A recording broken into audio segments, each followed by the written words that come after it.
जय श्री राम सभी दर्शनगण को। कल हमने सुंदरकांड का रामायुध अंकित ग्रह शोभा बरने न जाए, नव तुलसी का बंद तह देखी हरस कपिलाय। यहाँ तक हमने सुंदरकांड को कल पढ़ लिया था, इसका अर्थ भी समझ लिया था। आज हम इसी दोहे के साथ आगे शुरू करते हैं। रामायुध अंकित ग्रह शोभा बरनी न जाए, नव तुलसी का बंद तह देखी हरस कपिलाय। वह महल श्री राम जी के आयुध अर्थात धनुष बाण के चिन्हों से सुसज्जित हो रहा था। उसकी शोभा का वर्णन नहीं किया जा सकता। वहाँ नए नए तुलसी के वृक्ष समूह को देखकर हनुमान जी के मन ही मन में बहुत हर्षित हुए। लंका निशिचर निकर निवासा, यहाँ क्या सज्जन कर बासा। मनमोह तर्क करे कपिलागा, तेई समय भी भूषण जागा। राम राम तेहि सुमिरन कीना, हृदय हरस कपि संजन चीना। एहि सन हटि कर यूथ जानी, साधु ते होय न कारज हानि। विप्र रूप धरि बचन सुनावे, सुनत विभीषण उठे ते आवे। करि प्रणाम पूछी कुशलाई, विप्र कहू निज कथा बुझाई। कि तुम हरिदासन मह कोई, मोरे हृदय प्रीति अति सोई। कि तुम राम दीन अनुरागी, आयु मोहि करन बड़बागी। अब इसका भावार्थ समझो। भावार्थ, लंका में तो राक्षसों का निवास है, फिर यहाँ सज्जन पुरुष का निवास कहाँ हो सकता है। हनुमान जी के मन में इस प्रकार का तर्क कर ही रहे थे कि उसी समय विभीषण जी जागे। विभीषण ने राम नाम का स्मरण किया तो हनुमान जी ने उन्हें सज्जन पुरुष जानकर हृदय में हर्षित हुए, खुश हुए। हनुमान जी ने विचार किया कि इनसे आग्रह पूर्वक परिचय करूंगा, क्योंकि सज्जन पुरुष से कार्य की हानि नहीं होती बल्कि लाभ ही होता है। ब्राह्मण का रूप धारण करके हनुमान जी ने उन्हें पुकारा तो विभीषण जी उठकर उनके पास आए। प्रणाम करके उन्होंने हनुमान जी की कुशलता के बारे में पूछा। हे ब्राह्मण जी, अपना परिचय दीजिए। क्या आप हरि भक्तों में से कोई है? आपको देखकर मेरा हृदय अति प्रेम परिपूर्ण से हो रहा है। क्या आप दिनों से प्रेम करने वाले स्वयं भगवान श्री राम जी ही है, जो मुझे दर्शन देकर सौभाग्यशाली बनाने आए। तब हनुमंत कही सब, राम कथा निज नाम। सुनत जुगल तन पुलक मन, मगन सुमिरि गुण ग्राम। भावार्थ समझो। विभीषण की बात सुनकर प्रसन्न होकर हनुमान जी ने श्री रामचंद्र जी की संपूर्ण कथा कह सुनाई और फिर अपना नाम बताया। श्री राम के गुणों का स्मरण करके दोनों भक्तों का तन मन पुलकित होकर आनंदमय हो गया। अगली चौपाई। सुनह पवन सुत रहनी हमारी, जिमि दसनी महु जीव बिचारी। तात कबहु मोहि जानी अनाथा, करिहि कृपा भानु कुल नाथा। तामस तनु कछु साधन नाही, प्रीति न पद सरोज मन माही। अब मोहि बाब रोसा हनुमंता, बिनु हरि कृपा मिले न संता। जो रघुबीर अनुग्रह कीना, तो तुम मोहि दरसु हटि दीना। सुनह विभीषण प्रभु की रीति, करिहि सदा सेवक पर प्रीति। कहु कवन में परम कुलीना, कपि चंचल सभी विधिहीना। प्रातल ही जो नाम हमारा, ते दिन ताई मिले आहारा। अब इसका भावार्थ समझो।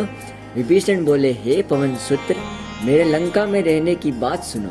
मैं यहाँ वैसे ही रहता हूँ जैसे दांतों के बीच में बेचारी जीवा रहती है। हे तात, मुझे अनाथ जानकर सूर्यवंश के नाथ श्री रामचंद्र जी क्या कभी मुझ पर कृपा करेंगे? मेरा तामसी शरीर होने के कारण साधन तो कुछ बनता नहीं है और न ही मन में श्री राम के चरण कमलों से प्रेम ही है। परंतु हे हनुमान, अब मुझे विश्वास हो गया कि श्री राम की मुझ पर कृपा है, क्योंकि हरि कृपा के बिना सज्जन पुरुष से भेंट नहीं होती। श्री रघुवीर की कृपा से ही आपने मुझे अनुग्रह पूर्वक दर्शन दिए है। इस पर हनुमान जी ने कहा, हे विभीषण जी, प्रभु की यही रीति है कि वे अपने सेवक से सदैव प्रेम किया करते हैं। मैं ही कौन बड़ा कुलीन हूँ, मैं चंचल वानर सभी प्रकार से तुच्छ हूँ। जो हम लोग का नाम प्रातः काल ले ले तो दिन भर उसे भोजन तक प्राप्त ना हो। वाकई हनुमान जी आप रे बारे में बतावे कि मैं तो कौन सो अमीर हूँ, कौन सो उच्च कुल रहूँ सा। मैं तो खुद एक वानर हूँ, खुद एक तुच्छ हूँ। अगर कोई वानर और नाम सुबह सुबह कोई ले लेवे तो बिना पूरे दिन तक रोटी नहीं मिले सा। अगली चौपाई मैंने। अस में अदम सखा सुनु, मोहु पर रघुबीर। किनी कृपा सुमिरी गुण, भरे बिलोचन नीर। भावार्थ समझो। हे सखा सुनिए, श्री रामचंद्र जी ने तो मुझ अधम पर भी कृपा की है।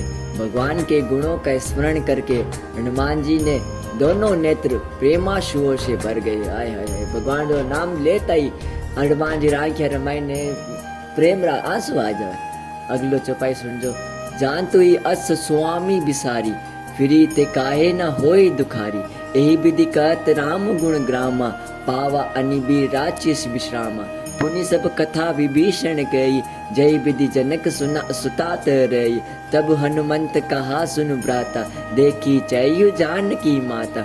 जुगति विभीषण सकल सुनाई, चले पवन सुत विदा कराई। करि सोई रूप गयु पुनितवा, बन अशोक सीता रह जवा। देखी मन ही मनु किन प्रणाम, बैठे बीती जात निसी जाम।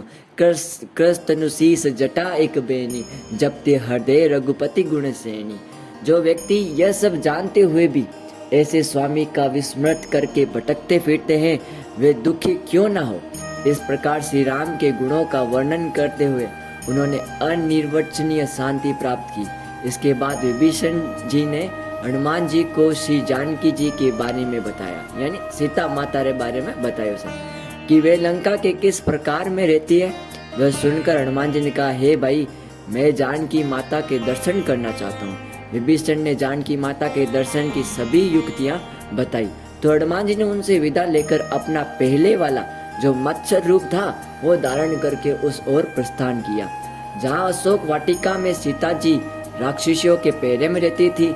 सीता जी के दर्शन करके हनुमान जी ने उन्हीं मन ही मन में प्रणाम किया। रात्रि के चारों पहर के शोक मगन बेटी ही रहती थी। उनका शरीर बहुत दुर्बल हो गया था और उनके शरीर पर जटाओं की एक वेणी है। वे लगातार श्री रघुनाथ जी के गुणों का हृदय में जाप करती रहती है। अगला दुआ सुनजो। निज पद नयन दिए मन, राम पद कमल लीन। परम दुखी बा पवन सुत, देखी जानकी दीन। भावार्थ समझो। माता जानकी अपने चरणों की ओर देख रही थी और उनका मन श्री राम के चरण कमलों में लीन है। जानकी को इस प्रकार दुखी देखकर पवन पुत्र हनुमान जी अत्यंत दुखी हुए। चौपाई। तरु पल्लव महु रहा लुकाई, करी विचार करो का वाई। तई अवसर रावण ते आवा, संग नारी बहु किए बनावा। बहु विधि कर सीतई समझा, श्याम दान भय भेद दिखावा। कह रावण सुन सुमुख सियानी, मंदोदरी आदि सब रानी। तब अनुचरी करियु पण मोरा, एक बार ली लोक मन होरा। तन धरि ओट कहति विदेई, सुमिरि अवधपति परम स्नेही। सुन दस मुख खगोत प्रकाशा, कबू की नीलनी करी विकासा। असमन समझु कहति जानकी, कल सुधि नहीं रघुबीर बांटी। सट सुने हरि आने ही मोही, अधम नीलज लाज नहीं तोड़ी। अब इसका भावार्थ। हनुमान जी वृक्ष के पत्तों में छिपते हुए विचार करने लगे कि इनका दुख कैसे दूर करूं मैं। उसी समय बहुत सी स्त्रियों को साथ में लेकर सज धज के रावण यहाँ प्रवेश किया। दुष्ट रावण ने सीता जी को शाम दान भय और भेद दिखाकर अनेक प्रकार से समझाया। रावण ने कहा, हे सुमुखी, हे बुद्धिमान, सुनो, मंदोदरी आदि सभी रानियों को मैं तुम्हारी दासी बना दूंगा। मैं ऐसा प्रण करता हूँ, तुम एक बार मेरी ओर प्रेम से देखो तो सही। अपने प्रेम स्नेही कौशलाधीश श्री रामचंद्र जी का स्मरण करते हुए जानकी जी तिनके की ओट से कहने लगी, हे दुष्मुख, जुगनू के प्रकाश से या कभी कमलिनी खिल सकती है, तुम अपने लिए भी ऐसा ही समझो। हे दुष्ट, तुझे श्री रघुवीर के घातक बाण की खबर ही नहीं है। पापी, तू मुझे अकेली और निर्बल जानकर हर लाया है। अधम निर्लज, तुझे लज्जा नहीं आती। दोहा। आप सुनी खगोत सम, राम ही भानु समान। पुरुष वचन सुन काढ़ी असी, बोला अति किसियान। सीता जी के मुख से स्वयं को जुगनू और श्री राम को सूर्य के समान कठोर वचन सुनकर रावण म्यान से तलवार निकालकर क्रोध से बोला, सीता में मम कृत अपमाना, कठिन तब शिव कठिन कर पाना। नाहित सपादी मां मूंगम बानी, सुमुखी होती नत जीवन हानि। श्याम सरोज दाम सब सुंदर, प्रभु बुझ करी कर शब्द स्कंद। सो बुझ कंठ की तव वसी दोरा, सुनु सट अस प्रमाण पर मोरा। चंद्रहास हर मम परिताप, रघुपति बिरह अनल सजात। शीतल निस्तिब शिव दारा, कह सीता हरू मम दुखबारा। सुनत बचन पुनि महारण धावा, मयन तया कई नीति बुझावा। कैसी सकल निसि चरी बोलाई, सीतई बहु विधि त्रासु जाय। मास दिवस महु कहाँ न माना, तो मैं मारी भी काटी कृपाणा। भावार्थ, सीता तूने मेरा अपमान किया है, मैं कृपाण से तेरा मस्तक काट डालूंगा। शीघ्रता से मेरी बात मान ले, नहीं तो हे सुमुखी तुझे जीवन से हाथ धोना पड़ेगा। सीता जी ने कहा, हे दशग्रीव, प्रभु की भुजा जो श्याम कमल की माला की भांति सुंदर और हाथी की सूंड के समान विशाल और शक्तिशाली है, वो भुजा ही मेरे कंठ में पड़ेगी या तेरी भयानक तलवार। रे मुख सुन, यह मेरी दृढ़ प्रतिज्ञा है। सीता जी रावण की तलवार से कहती है, हे चंद्रहास, श्री रघुनाथ जी के विरह की अग्नि से उत्पन्न मेरी भयंकर जलन का तू हरण कर ले। तू शीतल, तीव्र और श्रेष्ठ धारा बहाने वाली है, तू ही मेरे दुख के बोझ का हरण कर ले। सीता के वचन सुनते ही रावण उन्हें मारने के लिए दौड़ा। तब मैं दानव की पुत्री अर्थात रावण की पत्नी महारानी मंदोदरी ने उसे नीति की बात समझाई। मंदोदरी की बात सुनकर रावण ने सब दासियों से कहा कि सीता को विभिन्न प्रकार से भयभीत करो। यदि यह महीने भर से मेरी आज्ञा का पालन नहीं करेगी तो मैं इसे तलवार से मार दूंगा। अगला भवन गयो तस्कंदर यहाँ पिशाचिनी ब्रंद, सीतई तास दिखा वही धरी रूप बहुमंद। भावार्थ, ऐसा कहकर रावण वहां से चला गया। इसके साथ राक्षसियों के समूह विभिन्न प्रकार से भयंकर रूप धारण करके सीता जी को भयभीत करने लगे। तिजटा नाम राक्षसी एका, रामचरण रति निर्पुण विवेका। सबनो बोली सुनाई सी सपना, सीते से करु हित अपना। सपने बानर लंका जाए, जातु दान सेना सब मारे। कर आरुण न गण दस सीसा, मुंडित सिर खंडित भुज बीसा। यही विधि सो दक्षिणी दिशि जाय, लंका मनु विभीषण पाए। नगर फिरी रघुबीर दोहाई, तब प्रभु सीता बोली पठाई। यह सपना में कहू पुकारी, होए सत्य गए दिन चारी। तासु बचन सुनते में डरी, जनक सुता के चरण ही परी। तो भावार्थ क्या है? राक्षसियों के समूह में तिजटा नाम की एक राक्षसी थी। उसके श्री राम के चरणों में प्रीति थी। वह विवेक से निर्पूर्ण थी। उसने सभी राक्षसियों को बुलाकर अपना स्वप्न सुनाते हुए कहा, हमें सीता जी की सेवा करके अपना कल्याण कर लेना चाहिए। मैंने स्वप्न में देखा है कि एक वानर ने लंका जला दी, राक्षसों की समस्त सेना मार डाली। रावण नग्न अवस्था में गधे पर सवार है, उसके दास शीश मुंड रहे हैं और 20 भुजाएं कटी हुई है। वह दक्षिण दिशा में यमपुरी की ओर जा रहा है और मानो लंका विभीषण को प्राप्त हो गई है। नगर में श्री राम की दुहाई दी जा रही है। इसके बाद प्रभु ने सीता जी को बुला भेजा है। मैं निश्चय पूर्वक कहती हूँ कि यह स्वप्न कुछ ही दिनों में सत्य होगा। तिजटा की बात सुनकर सभी राक्षसियां भयभीत हो गई और सीता जी के चरणों में गिर पड़ी। अगला दुआ, जत गई सकल तब सीता कर मन सोच, मास दिवस बीते मोही मार ही निशिचर पोच। भावार्थ, इसके बाद वे सभी इधर उधर चली गई। सीता जी सोचने लगी कि 1 मास का समय बीत जाने पर ये नीच राक्षस रावण आकर मुझे मार डालेगा। अगली चौपाई, तिजटा सन बोली कर जोरी, मातु विपति संगिनते मोरी।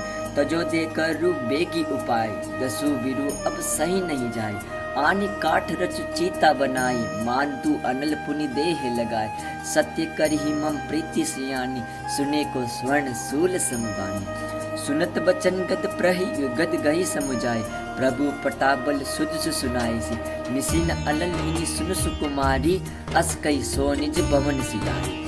कह सीता वृद्धि भा प्रतिकूला, मिले न पावक मिठे न सूला। देखी अत प्रगट गगन अंगारा, अवनि न आवत एको तारा। पावक मय शशि स्रवत न आगी आगी, मानु मोई जानी हतभागी। सुने बिने मम बिटप अशोका, सत्य नाम हरु मम शोका। नूतन किस्मीय अनंत समाना, दे अग्नि जन करी निदाना। देखी परम बिरहा कुल सीता, सोचन कपि कल्प संबीता। भावार्थ, अब भावार्थ समझो। सीता जी करबद्ध होकर तिजटा से बोली, हे माता, तू विपत्ति में मेरी संगिनी है, शीघ्र ही ऐसा कोई उपाय कर दे ताकि मैं शरीर का त्याग कर सकूं। अब विरह सहन नहीं हो रहा, ये सहन नहीं होता माता। लकड़ी लाकर चिता बना दे और उसमें अग्नि प्रज्वलित कर दे। हे बुद्धिमती, तू मेरी प्रीति को सत्य कर दे।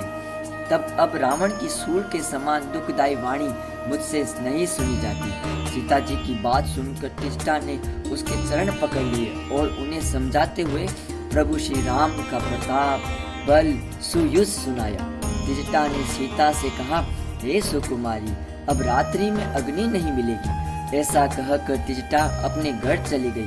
सीता जी मन में कहने लगी, अब मैं क्या करूं, जब विधाता ही विपरीत हो गया है। न अग्नि मिलेगी और न ही मेरी पीड़ा मिटेगी। आकाश में अंगारे तारे प्रकट हो रहे हैं, पर पृथ्वी पर एक भी तारा नहीं आता। चंद्रमा अग्निमय प्रतीत होता है, किंतु वह भी मुझ हतभागिनी पर नहीं बरसता। हे अशोक वृक्ष, तुम ही मेरी विनती सुन लो, मेरा शोक हर लो और अपना नाम अशोक सत्य सिद्ध कर दो। तुम्हारे नए नए कोमल पत्ते अग्नि के ही समान है। मुझे यही अग्नि प्रदान करके मेरे विरह रोग का अंत कर दो। सीता जी को विरह से अत्यंत व्याकुल देखकर वह क्षण हनुमान जी को कल्प के समान प्रतीत हो रहा था। सोठा कपि करी हृदय विचार, दिन ही मुद्री का डारी तब। जनु अशोक अंगार दिन ही, हर्षी उठे कर गई हूँ। भावार्थ समझो। हनुमान जी ने हृदय में विचार करते हुए सीता जी के सामने अंगूठी डाल दी। सीता जी ने यह जानकर कि अशोक ने अंगारा दे दिया है, तो हर्षित होकर उसे हाथ में उठा लिया। जय श्री राम सभी भक्तगणों को। अगली सुंदरकांड की कथा हम अगले दिन में पढ़ेंगे। धन्यवाद। कृपया लाइक, शेयर, सब्सक्राइब कीजिए और ये सुंदरकांड का पाठ ज़्यादा से ज़्यादा लोगों तक फैलाइए। आपका बहुत बहुत धन्यवाद।